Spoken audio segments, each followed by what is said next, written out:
మొత్తానికి జగన్మోహన్ రెడ్డి గారు తిరుమల వెళ్ళలేదు, శ్రీవారిని దర్శించుకోలేదు, అలాగనే డిక్లరేషను ఇచ్చే పరిస్థితి ఆయన తెచ్చుకోలేదు. కారణం ఏంటి అనేది ఆయన చాలా సుస్పష్టంగానే చెప్పారు అంటుంది వైసీపీ. కానీ ఎంతవరకు ప్రజలు నమ్ముతున్నారు? ఎంతవరకు హిందుత్వానికి ఆయన గౌరవం ఇచ్చారు? నిజంగా ఆయన మతం మానవత్వం అనేది రికార్డు పరంగా సాధ్యమవుతుందా? 4 గోడల మధ్య బైబిల్ చదువుతాను అన్న మాట మరొకసారి ఆయన క్రిస్టియన్ అని తనకు తానే ఒప్పుకునేలా చేసిన గేమ్లో చంద్రబాబు గారు సక్సెస్ అయ్యారా? చంద్రబాబు విసిరిన వలలో లేదంటే ట్రాప్లో చాలా ఈజీగా జగన్మోహన్ రెడ్డి గారు పడిపోయారా? ఇది అంశం మీద చర్చించే ప్రయత్నం చేద్దాం. సరే, వెళ్తే కథ వేరే రకంగా ఉండేది, కానీ ఆయన వెళ్ళలేదు. లాస్ట్ మినిట్ వరకు ఎవరూ ఊహించలేదు పర్యటన రద్దు అవుతుందని. తర్వాత ఆయన పెట్టిన ప్రెస్ మీట్లో ఆయన మాట్లాడిన తీరు మామూలుగా జనరల్గా చూసుకుంటే సాకులా అనిపించిందా? నిజం ఎంతవరకు కనిపించింది? అతను మాట్లాడింది నిజం. అట్ ద సేమ్ టైం ఆ పరీక్ష అనేది మనకి ఎలక్షన్స్ లేకపోతే ఒక రాజకీయంలో నిరంతర పరీక్ష. ఆ పరీక్షని ఫేస్ చేయాలి, ప్రజల్ని కన్విన్స్ చేయాలి. ఇప్పుడు చంద్రబాబు నాయుడు గారి మీద స్కిల్ డెవలప్మెంట్ కేసు పెట్టింది ప్రభుత్వం దగ్గర, పక్కగా ఆధారాలు తీసుకెళ్ళి కోర్టుకు చూపించింది. కోర్టు ఒప్పుకున్నాకనే కదా అరెస్ట్ అయింది. కానీ ఆయన దాన్ని ఎలాగ ప్రజలకు తీసుకెళ్ళగలిగారు? అన్యాయంగా కేసు పెట్టారు, అక్రమంగా అరెస్ట్ చేశారు, జైల్లో పెట్టారు. ఎందుకని? పదే పదే అదే విషయాలని గురించి ఇదిగో ఇందులో ఏం లేదు, అందులో ఏమి లేదు అని చెప్పుకుంటూ వచ్చి జనాన్ని కన్విన్స్ చేయగలిగారు. ఆ ఇంపాక్ట్ జగన్ రాక్షసత్వంతో ఇదంతా చేశాడన్నటువంటి జనం క్లియర్గా నమ్మేటట్టు చెప్పగలిగారు. అలాంటి ఒక అద్భుతమైన అవకాశం జగన్మోహన్ రెడ్డికి చంద్రబాబు గారు ఇచ్చారు. కానీ ఆయన అవకాశాన్ని దుర్వినియోగం చేసుకున్నాడు. అంటే అంది వచ్చిన అవకాశాన్ని జార విడుచుకున్నాడు జగన్మోహన్ రెడ్డి. 2019కి ముందు జగన్మోహన్ రెడ్డి తిరుమల వెళ్ళారు. పాదయాత్ర సందర్భంగా ప్రారంభము వెళ్ళారు, చివరిలోనూ వెళ్ళారు, స్వామివారిని దర్శించుకున్నారు, ఆశీస్సులు తీసుకున్నారు. ఆ తర్వాత ముఖ్యమంత్రిగా ఉన్నప్పుడు 15 సార్లు వెళ్ళారు. వాస్తవంగా డిక్లరేషన్ అనేటటువంటి పాయింట్ మొట్టమొదటిసారి వెళ్ళే వాళ్ళకి వర్తిస్తుంది, ఆ తర్వాత వర్తించదు. అయితే ఇక్కడ ఫస్ట్ పాయింట్ ఏంటి? 2019కి ముందు ఉన్నటువంటి ప్రభుత్వం ఎవరిది? తెలుగుదేశం ప్రభుత్వమే. ఆ రోజున డిక్లరేషన్ మీద సంతకం పెట్టమని ఎందుకు అడగలేదు జగన్ని? ఆ రోజున 2 సార్లు కూడా, పాదయాత్రకు ముందు, పాదయాత్ర తర్వాత ఎందుకు అడగలేదు? ఆ ముక్కని ప్రస్తావించారు ఇక్కడ, కరెక్ట్. అలాగే ఆ తర్వాత ముఖ్యమంత్రిగా ఉన్నప్పుడు అడగలేదంటే కోర్టుకు వేశారు. అప్పుడు కోర్టులో భట్టు దేవానంద్ గారి ధర్మాసనం ఓ తీర్పు ఇచ్చింది, ఆయన ముఖ్యమంత్రిగా ఏ ప్రార్థనా స్థలానికైనా వెళ్ళే అధికారం ఉందని చెప్పి. దెన్ అది ముఖ్యమంత్రికి ఆ అర్హత ఉంది. అదే సందర్భంలో ఒక భక్తుడిగా కాన్సెప్ట్కి వచ్చేటప్పటికి పాటించాలి. ఇక్కడ అంటే ముఖ్యమంత్రిగా డిక్లరేషన్ ఇవ్వాల్సిన అవసరం లేదు, ముఖ్యమంత్రిగా ఉన్నప్పుడు అక్కర్లేదని కోర్టు ఆ రోజున ఇచ్చినటువంటి తీర్పు. ఇప్పుడు ఆయన ఏం చేయాలి? యాజ్ పర్ నామ్స్ అయితే కనుక నామ్స్ ప్రకారం అంతకుముందు చేసి వచ్చాను కాబట్టి ఇప్పుడు అక్కర్లేదు అని వాదించడం తప్పులే. కానీ రాజకీయంగా తనని కార్నర్ చేసినప్పుడు ఏం చేయాలి? చక్కగా దర్శనానికి వెళ్ళాలి, డిక్లరేషన్ మీద సంతకం పెట్టాలి. ఇప్పుడు తను క్రిస్టియన్ అని నిరూపించడం కోసం ఈ విషయం వేశారనుకుందాం. ఆయనే చెప్పుకొచ్చాడు ఆ విషయం, నేను క్రిస్టియన్ అని. చెప్పేదేంది? ఆంధ్ర ప్రజలకి తెలియదా? దేశంలో ఉన్న ప్రజలకి తెలియదా ఆయన క్రిస్టియన్ అని? కాబట్టి ఇక్కడ హిందువుల మనోభావాల్ని, హిందువులకు సంబంధించిన సంప్రదాయాల్ని గౌరవిస్తాను అనేటటువంటి దాన్ని చూపెడుతూ ఇప్పటికే 17-18 సార్లు నేను కొండ మీదకి వెళ్ళాను, అప్పుడెప్పుడూ లేనిది ఇవాళ నన్ను కావాలని చెప్పి ఇబ్బంది పెట్టడం కోసం నన్ను సంతకం పెట్టమన్నారు, నేను ఇవాళ సంతకం పెడుతున్నాను, దేవదేవుడి మీద నమ్మకం లేకపోతే నేను ఇన్నిసార్లు ఎందుకు వస్తాను అని చెప్పుంటే అప్పర్ హ్యాండ్ జగన్ అయ్యేది, మైనస్ చంద్రబాబుది అయ్యేది. కానీ అది కదా హిందుత్వాన్ని గౌరవించడం అంటే. అదే కదా తనలోని అదే కదా. ఇప్పుడు అంటే దేవుడి దగ్గరికి వెళ్ళటమే హిందుత్వాన్ని గౌరవించడం. నువ్వు గౌరవించకపోతే దేవుడి దగ్గరికి ఎందుకు వెళ్తావు? రాజకీయం కోసం వెళ్తారంటే అందరు రాజకీయ నాయకులు అట్లాగే వెళ్ళినట్టే కదా, వేరే అన్ని ప్రార్థనా స్థలాలకు వెళ్ళిన వాళ్ళందరూ కూడా. కాకపోతే నువ్వు గౌరవిస్తున్నావు, ఏ మతంలో ఉన్నా గౌరవిస్తున్నావు.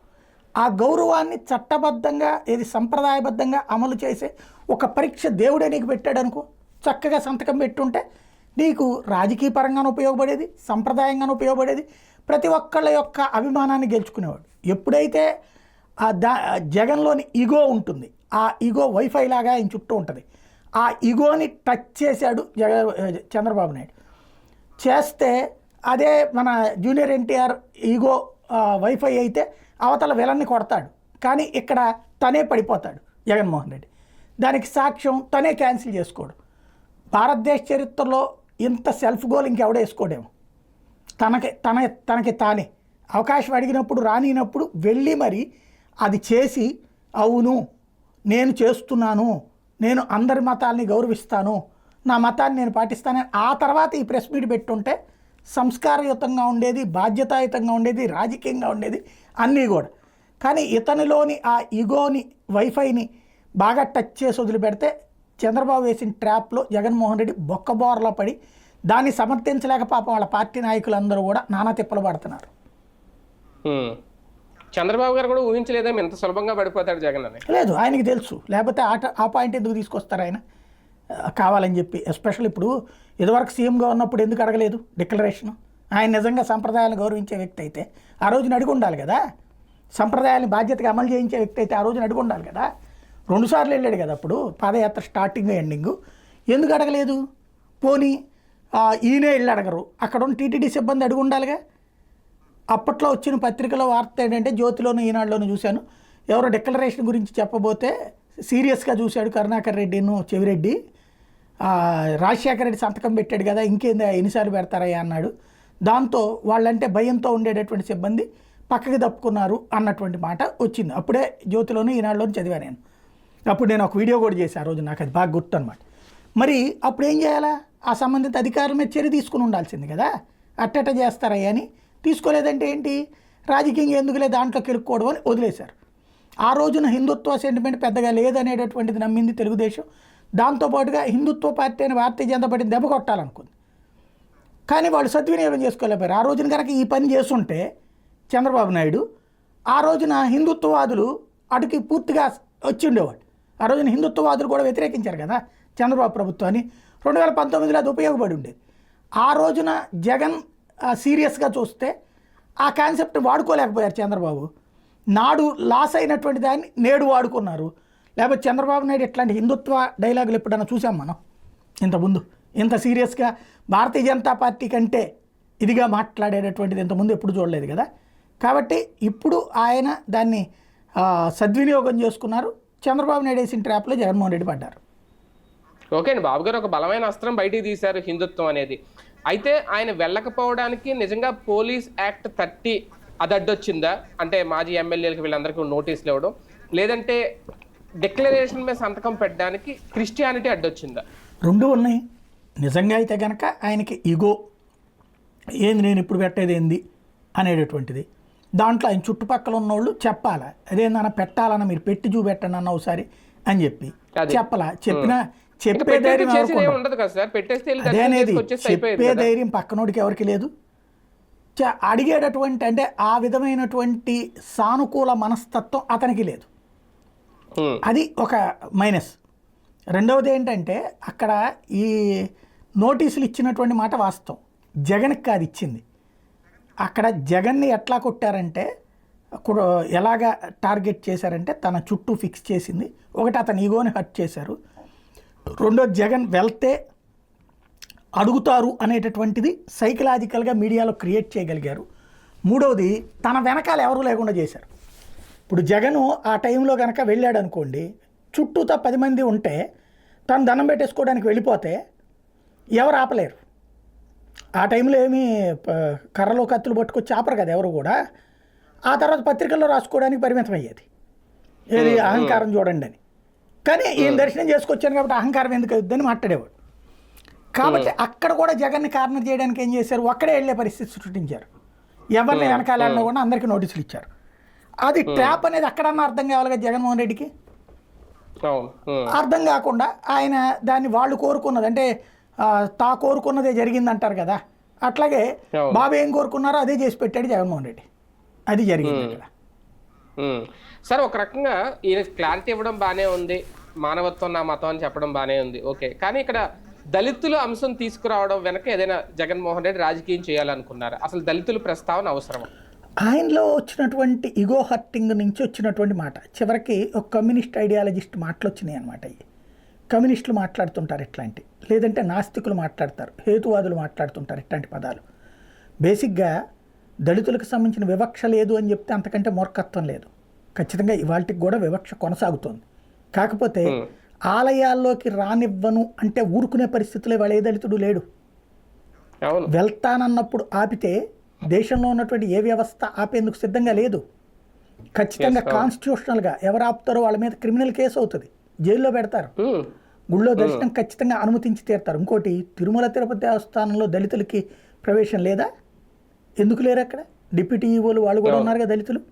ఎంతమంది ఉన్నారు? ఎంతమంది సిబ్బంది పనిచేయట్లేదు? అట్లాగే ఇక దర్శనానికి ఎందుకు వెళ్తున్న సార్ వాళ్ళని- అక్కడ తిరుపతి ఎంపీ ఎవరు సార్? అదే కదా అనేది. అక్కడ ఉమ్, దర్శనానికి సంబంధించినటువంటి దాంట్లో అక్కడ ఏ కుల వివక్ష ఉండదు. అక్కడ మనల్ని ఏమన్నా నీ కులం ఏంటని అడుగుతున్నారా? లేదా దళితులకు లేదని చెప్పి ఎవడన్నా రాశాడా? లేదు. ఏ గుళ్ళోనన్నా ఇప్పుడు మనకు ఉన్నటువంటి సరే చిన్న చిన్న ఆలయాలు గ్రామీణ ప్రాంతాల్లో కొన్ని చోట్ల వివక్ష ఎప్పటికీ ఎదురవుతోంది, ఖచ్చితంగా నేను ఒప్పుకుంటాది. వాటిని అక్కడ ఉన్నటువంటి అధికార యంత్రాంగాలు లేకపోతే రాజకీయ నాయకులు, ప్రజాప్రతినిధులు సీరియస్గా తీసుకోవట్లేదు. ఓట్లు ఎక్కువ ఉంటే అటు దళితుల ఓట్లు ఎక్కువ ఉంటే కనుక అటుపక్కకి వ్యవహరిస్తున్నారు. అప్పుడు అడ్డుకునే వాళ్ళ మీదకి యాక్షన్ తీసుకుంటున్నారు. వీళ్ళ ఓట్లు తక్కువ ఉండి ఓసీల ఓట్లు ఎక్కువ ఉంటే అక్కడ మాత్రం వీళ్ళని జోక్యం చేసుకోకుండా జాగ్రత్తగా పక్కకి తప్పుకుంటున్నారు. అందుకనినే కదా చర్చలు పెరిగినాయి, లేకపోతే మత మార్పిళ్ళు జరిగినాయి ఖచ్చితంగా. కాబట్టి అక్కడ లోపం ఉంది, ఆ వ్యవస్థలో లోపం లేదనడానికి ఏం లేదు. కానీ అది ఈ టైంలో ప్రస్తావించాల్సిన అవసరం ఏంటి? ఇంకోటి, దాని మీద కామెంట్ కూడా ఒక ఆడ్ కామెంట్ అనమాట. ఇదేమి హిందుత్వ, ఇదేమి దేశం అనేటటువంటి. ఇది ప్రకాష్ రాజ్ ఆయనలో కనిపించాడు, ఆ స్టేట్మెంట్ ఇచ్చేటప్పుడు. అది ప్రకాష్ రాజ్ అంటుంటాడు అనమాట. ఆయనేమో క్రిస్టియను, కానీ తన మతం ఏం లేదంటాడు, మానవత్వం అని చెప్తుంటాడు. ఇలాంటి స్టేట్మెంట్లు ఇస్తుంటాడు. నువ్వు ఒక మతాన్ని పాటించకుండా నువ్వు మానవత్వ కథలు చెప్పు, ఖచ్చితంగా ఎవరికైనా అర్హత ఉంటుంది. హేతువాదులు, నాస్తికులు ఉంటారు. ఇప్పుడు ఫర్ ఎగ్జాంపుల్ సమరం ఉంటాడు, ఆయన నాస్తికుడు, ఆయన ఏ గుడికి వెళ్ళడు, దర్శనం చేసుకోడు. ఆయన నా మతం మానవత్వం అని చెప్తే తప్పేం లేదు. అది అట్లాంటిగా హేతువాదులు, గోగినేని బాబు లాంటి వాళ్ళు ఆ మాట చెప్పడంలో తప్పు లేదు, అర్హత ఉంది వాళ్ళకి. ఎందుకంటే ఏ మతానికి ఒక లాయల్టీ కాదు, నువ్వు నీ మతానికి సంబంధించినటువంటి లాయల్టీ ఉన్నప్పుడు. ఇప్పుడు ఫర్ ఎగ్జాంపుల్ క్రిస్టియన్స్కి సంబంధించినటువంటి మతాచారం ప్రకారం ఇప్పుడు నువ్వు సరే ఈయన క్రిస్టియన్ అనుకుందాం, చంద్రబాబు గారు వెళ్ళినప్పుడు క్రిస్టియన్ సంప్రదాయం ప్రకారం అక్కడ వ్యవహరిస్తున్నారు కదా. అట్లాగే మసీదుకి వెళ్ళినప్పుడు నువ్వు కూడా, ఇక్కడ జగన్మోహన్ రెడ్డి కూడా మసీదుకి వెళ్తున్నారు, అక్కడ సంప్రదాయం ప్రకారం వెళ్తున్నావు కదా. కడప దర్గా ఏంటి, మసీదులకు కూడా వెళ్తాడు ప్రార్థనకి. వెళ్ళినప్పుడు అక్కడ సంప్రదాయం ప్రకారమే చేస్తున్నావు కదా. నువ్వు నెత్తిని కట్టుకునేటటువంటి, నెత్తిని పెట్టుకునే టోపీ దగ్గర నుంచి అన్ని చేస్తున్నావు, కాళ్ళు కొడుక్కోవడం దగ్గర నుంచి అన్ని చేస్తున్నావు కదా. మరి వాళ్ళ సంప్రదాయాలకు విలువ ఇచ్చినప్పుడు హిందూ సంప్రదాయానికి సంబంధించి విలువకి ఏంటి ప్రాబ్లం? వెంటనే చెప్తారు, తీర్థం తీసుకున్నాడు, ప్రసాదం తీసుకున్నాడు, ఎస్ కరెక్ట్. కానీ ఈ సంప్రదాయం అక్కడ ఉంది, ఎందుకు పాటించవు నువ్వు? పాటించి తీరాలి కదా. ఇప్పుడు మక్కాకి వెళ్ళినప్పుడు ఆ పద్ధతిలోనే వెళ్తాం మనం, అలాగే జెరూసలేం వెళ్ళినప్పుడు ఆ పద్ధతిలోనే వెళ్తాం కదా, అక్కడ సంప్రదాయాలను గౌరవిస్తాం కదా. ఇప్పుడు శబరిమలకి వెళ్ళినప్పుడు ఎట్లా ఉంటుంది సంప్రదాయం? ఆ సంప్రదాయమే పాటిస్తాం కదా. అంతే కదా. అట్లాగే ఇక్కడ ఓ సంప్రదాయం ఉంది. నువ్వు ఒక పాలకుడివి, గతంలో పాలకుడిగా పనిచేసిన వాడు, మళ్ళీ పాలకుడిగా కావాలనుకుంటున్నటువంటి వాడు. ఎదుటి వాళ్ళ సంప్రదాయాలు నువ్వు దుర్వినియోగం చేస్తావని నేను అన్నాను, ఎక్కిరిస్తావని నేను అన్నాను, అవమానిస్తావని నేను అన్నాను. కానీ ఆ సంప్రదాయాన్ని పాటించమన్నటువంటిది పాటించావు కూడా. కానీ పరీక్ష వచ్చింది, అది దేవుడు పెట్టిన పరీక్ష అనుకో, లేదా రాజకీయ పరీక్ష అనుకో, రెండిట్లో ఏ పరీక్షలోనైనా నువ్వు గెలవాలంటే ఏం చేయాలా? దాన్ని గౌరవించాలి. సింపుల్ లాజిక్ ఇది. అక్కడ ఎందుకు మిస్ అవ్వాలి? లేదు. ఇప్పుడు అదే నరేంద్ర మోడీ ఉన్నారు ఫర్ ఎగ్జాంపుల్, తను ఖచ్చితంగా మిగతా మతాలకు సంబంధించినటువంటి కార్యక్రమాలకు వెళ్ళగా ఆయన క్లియర్ కదా. అదే పద్ధతి ఫాలో అవ్వు నువ్వు, ఎవరు నిన్ను కాదనరు. కాకపోతే నీకు ఓట్ల పరంగా ఇది కావాలి, అది ఇక్కడ తేల్చుకోవాల్సిన అంశం. కానీ ఒకటి సార్, ప్లానింగ్ అయితే పెద్దదే చేసుకున్నారు, ఒక భారీ కాన్వాయ్ కూడా ఏర్పాటు చేసుకున్నారు, జగన్ వస్తే భారీ కాన్వాయ్ అయితే వెళ్ళాలని. సడన్ గా 30 యాక్ట్ తీసుకురావడం, ఇదంతా అధికార పక్షం యొక్క ఉద్దేశం ఏంటి అని అనుకోవాలి. నిజంగా జగన్ వస్తే ఆయనకి మైలేజ్ వస్తుందనా, తిరుమల ఆయన మాట్లాడడం అడ్డుకోవాలి, మాట్లాడనివ్వకూడదనా, అంటే ఇక్కడ అధికార పక్షం ఉద్దేశం ఏంటి? అది ఓపెన్ సీక్రెట్. జగన్ని అష్టదిగ్బంధనంలో అదొక పార్ట్. తనకి లడ్డూకి సంబంధించిన అసలు విషయాలు క్రమంగా చర్చకు వస్తాం బిగినైన. ఏఆర్ డైరీ అనేది ఏమీ చిన్నప్పటి నుంచి లేదు, లేదా గత 5 ఏళ్ల నుంచి సప్లై చేయలేదు. ఇప్పుడు మిగతా అన్నీ తనిఖీ చేశారు, ఏఆర్ డైరీది కూడా తనిఖీ చేశారు. ఏఆర్ డైరీ దాంట్లో ఒక్క దాంట్లో తేడా వచ్చింది, అది కూడా ఈ ప్రభుత్వం అధికారంలోకి వచ్చాక సప్లై చేసి. టెండర్ అంతకుముందు ప్రభుత్వంలో ఓకే అయ్యి ఉండొచ్చును, కానీ అది ప్రభుత్వాలు చేసేది కాదు, టీటీడీ చేసేదే. కాబట్టి టెండర్ ఓకే అయ్యి తక్కువ రేటుకి నెయ్యి ఇవ్వడం తప్పు అయితే కాదు. అది ముందు వీళ్ళు ప్రచారం చేశారు. కానీ హెరిటేజ్లో 500 రూపాయలకి వస్తుంది, లేకపోతే 600 రూపాయలకి నెయ్యి వస్తుంది, లేకపోతే ఇప్పుడు సప్లై చేస్తున్నప్పుడు 450 రూపాయలకి, 1800, 1000 ఇట్లాంటివన్నీ ఉపన్యాసాలు ఇచ్చేశారు. సీన్ కట్ చేస్తే అది క్రమంగా అర్థమవుతూ వస్తుంది. అక్కడ కల్తీ కలిసిందంటే ఇప్పుడు కలిసింది తప్పించి అంతకుముందు కలిసింది అన్నదానికి ఎట్లాంటి ఆధారాలు లేవు. కానీ సెంటిమెంట్ అయితే ప్రపంచం మొత్తానికి హర్ట్ చేసింది ఏంటి ఈ కోణంలో. కాబట్టి పబ్లిక్ ఆలోచించకముందు దబాయించేసాం మనం. ఆలోచించడం ప్రారంభించినప్పుడు ఇష్యూ డైవర్ట్ చేయడం కోసం అని చెప్పేసి ఈ పాయింట్ ఎత్తుకున్నారు వాళ్ళు. ఎత్తుకున్నప్పుడు జగన్ దానికి ప్రత్యామ్నాయంగా తిప్పికొట్టేందుకోసం అక్కడికి వెళ్ళాలనుకున్నది ఎదురెత్తు. కానీ ఆ ఎదురెత్తుకి పై ఎత్తు చంద్రబాబు నాయుడు వేసింది అక్కడికి సెక్షన్ 30 పెట్టడం. ఇదంతా ఒకప్పుడు నిర్బంధాలు పెడతారా అని చెప్పి ఉపన్యాసం ఇచ్చినటువంటి పవన్ కళ్యాణ్ చంద్రబాబు ముఖ్యమంత్రి ఉప ముఖ్యమంత్రిగా ఉండగా సెక్షన్ 30 పెట్టడం ఏంటి? ఒక వ్యక్తి వెళ్తానంటే ఇది అడుగు డిక్లరేషన్. కానీ ఈ పాయింట్ ఈవెన్ డిక్లరేషన్ కూడా ఇప్పుడు అడగడం ఏంటి? ఇంతకుముందు ఎందుకు అడగలేదు? అది అప్పుడు అడుగు ఉండాలి కదా. పవన్ కళ్యాణ్ అంటే అప్పుడు లేడు ప్రభుత్వంలో, తెలుగుదేశం ఉంది కదా. కానీ అదంతా ఒక పొలిటికల్ గేమ్ నడిపారు. చట్టం మన చేతుల్లో ఉంటుంది కాబట్టి ఆ ట్రాప్లో మాత్రం ఇతను పడిపోయాడు అంతే. ఒక రకంగా వెళ్ళి ఇవన్నీ అడుగుంటే బాగుండేదేమో. ఖచ్చితంగా ఆయన వెళ్లకుండా అడగడం ఒక రకంగా. సార్ ఫైనల్గా మొదటి నుంచి కూడా అంటే ఈ లడ్డు వివాదం మొదలైనప్పటి నుంచి కూడా తెలుగుదేశం పార్టీ లేదంటే చంద్రబాబు నాయుడు గారు వేస్తున్న గోల్స్లో ఈజీగా పడిపోతున్నారా? ఇందులో సెల్ఫ్ గోల్స్ కూడా ఉన్నాయా జగన్మోహన్ రెడ్డి? సెల్ఫ్ గోల్ అయితే ఇది ఏది దళిత పాయింట్ రైజ్ చేయడం, లేకపోతే డిక్లరేషన్ గురించి దాని పేరేంటి, ఇదేం దేశం ఇదేం హిందుత్వం అంటాం. ఈ మూడు డిక్లరేషన్ అది తప్పేం లేదు. డిక్లరేషన్ అనేటటువంటి పాయింట్ అయితే సెల్ఫ్ గోల్ కాదు, తెలుగుదేశం వేసిన ఎత్తులో పడిపోవటం. అదే సందర్భం ఈ మూడు పదాలు మాత్రం చక్కగా ఆ గుళ్ళో ఏ దళిత వివక్ష లేదు కానీ దాన్ని రైజ్ చేశారు. అట్లాగే దానికి సంబంధించినటువంటి ఇది ఇంతకు ముందులే నన్ను ఎందుకు అడగలేదు అని ప్రశ్నించడం వరకు తప్పు లేదు. కానీ ఇదేం హిందుత్వ ఇదేం దేశం అంటాం తప్పు. అంటే నీకు నచ్చకపోతే ఈ దేశమే బాగాలేదంటావా? ప్రకాష్ రాజ్ స్టేట్మెంటే కనిపించింది నాకైతే అక్కడ. ఓటు బ్యాంక్ గురించి ఏమన్నా ఆలోచించారంట సార్ ఫైనల్గా? ఓట్ బ్యాంక్ గురించి ఆలోచిస్తే ఎల్లుండేవాడు. అంటే దళిత vote bank Christian vote bank declaration ఇస్తే కోల్పోతామేమో అని ఏమైనా ఆలోచించారు? డిక్లరేషన్ ఇస్తే కనుక కోల్పోయేటట్టయితే ఇంతకుముందు సోనియా గాంధీ ఎందుకు ఇచ్చింది డిక్లరేషన్? సంతకం పెట్టాడు కదా, పెట్టింది కదా ఆవిడ డిక్లరేషన్ మీద.